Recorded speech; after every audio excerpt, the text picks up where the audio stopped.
Hey everyone, Zoraz here from Not Casuals. Today I want to talk about crystal chunks and white iron chunks because they are one of the most important resources to start farming early in Genshin Impact. Now why is that? Because when you get to a certain point in the game, you will be needing a lot of them in order to both craft some of the craftable weapons as well as turn them into enhancement ore of mystic or fine or even a normal enhancement ore quality. Now these are extremely valuable and they give all of the XP that is required in order to upgrade your weapons to higher level.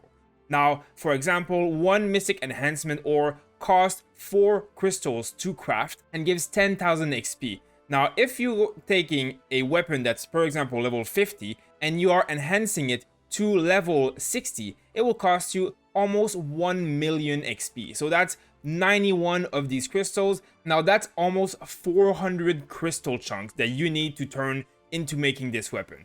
Now this can get very expensive very fast, and this is only level 60. You can bring weapons up to level 90. It's absolutely crazy expensive, and especially if you have 5-star weapons and you get to the late game, you're gonna need a lot of crystals. You're gonna need to be farming these crystal chunks like crazy. It's insane. Now you can tell that I am in a spot right now that has a lot of crystal ores, and there are quite a few spots in this game that have this many crystals. So I'm gonna just give you a quick guide on some of the best locations to farm crystal, as well as a interactive map that has the location of all 105 crystal, as well as all 50 plus white iron ore chunks that you can find and farm.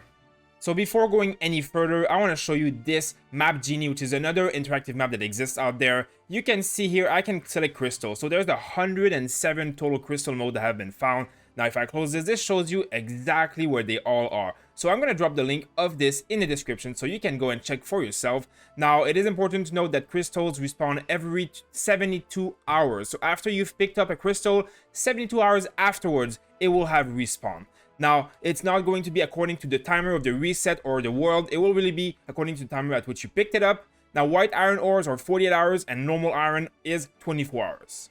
So one thing you can see straight away is that the Storm Terror lair has tons of crystal veins. They are everywhere. Now, there's no big cluster of them, but there's a lot of them around. So this is one of the best places to farm crystals. Now you can see as well there's like a few of them scattered all around the world here, and there's a few spots that have more than one. Like here there's 3 and then here there's 2. So some of these spots are actually really good. Now one other spot that's actually very amazing is right here. There's 4 of them in this little cave, as well as here there's also 4 of them, and here there's 2 of them scattered. So these are really good small clusters for those people who have less time. Now, if we go down here as well, you'll see that there's a lot of small nodes everywhere. There's a lot of that you can farm if you have a lot of time. Now, there's a few more here and all the way down here. But you can tell that actually some of these spots are much better than others. Like, for example, here you can find 10 of them.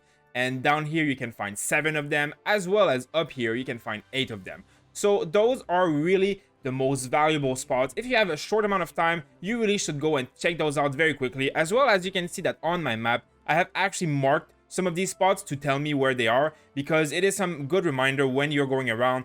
So this is the first spot here. It's basically where the mount is. You have to go in the water here and you'll basically walk in under this cavern. So you see it's like down at the south, and then you just go inside this cavern and you'll see that there's a total of 8 chunks, as well as some core lapis, which is obviously very valuable. Now you'll see that after mining every one of these, I got a total of 11 crystals and 3 different core lapis, which is obviously a very good amount. Now every crystal node can drop between 1 and sometimes 2 chunks. Sometimes I think I've seen rarely 3 chunks.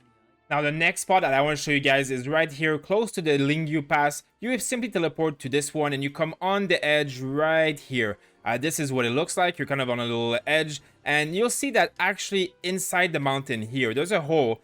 If you go in here, there will be a few mobs and you just kill them. And if you go down here, you'll see there's a total of 6 crystal modes. So all of them are around here. This is a very good spot. It's a little bit hidden, but it is really worth coming here for a really good chunk of crystals every single 3 days.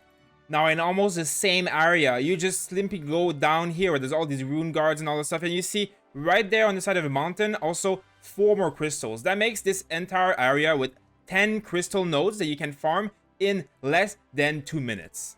Now the last amazing location I want to show you is actually just at the corner here at the bottom of the Guanyu Stone Forest. you can go basically just on this little island here, and this island is basically the crystal galore. You'll see, first of all, right on here, there's a few crystal chunks just scattered around. Now, if I go all the way to that other island, there's about 8 more crystal chunks that are very easily accessible. You can swim there super easily and get yourself something like 10 or 15 crystals if you're lucky in just 2 seconds by doing these 2 islands. Now, once you have collected your hundreds of crystals every 3 days, as well as your white iron ore, you can come to the blacksmith and basically exchange 20 crystal for 5 mystic enhancement ore. Now, there is a limit of how many times you can do this per day, so it is a very good idea that you basically farm your crystal and irons every single time it's up, as well as you turn them in every time you can, so that you always keep a good momentum going, and you will really need a lot of these materials. Now, of course, as I said, there is a lot more spots around the map that are amazing. The spots I showed you are basically just the best one, but you can see here there's a lot of spots with 3, 2, there's a lot of them hidden all around the world, so if you're very dedicated, you can go around and farm them all. Now, you can also see here that you can have access to the white iron, which adds itself on the map, and there are also really amazing spots for the white iron. And if you're really dedicated, you can also add the iron. As I said, I will drop the link to this map in the description, so feel free to check it out and go explore for yourself. And then once you've found really good spots, you can even mark them in game so that you don't have to go and look at the map every single time.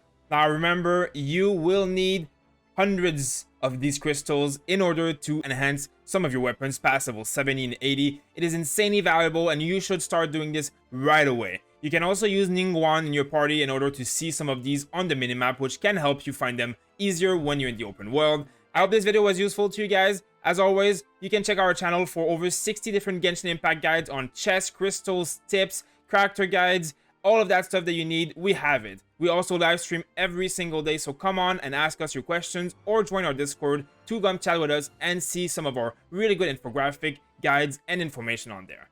As always, thank you for watching. Please subscribe if you like this content, and I hope to see you on the next video.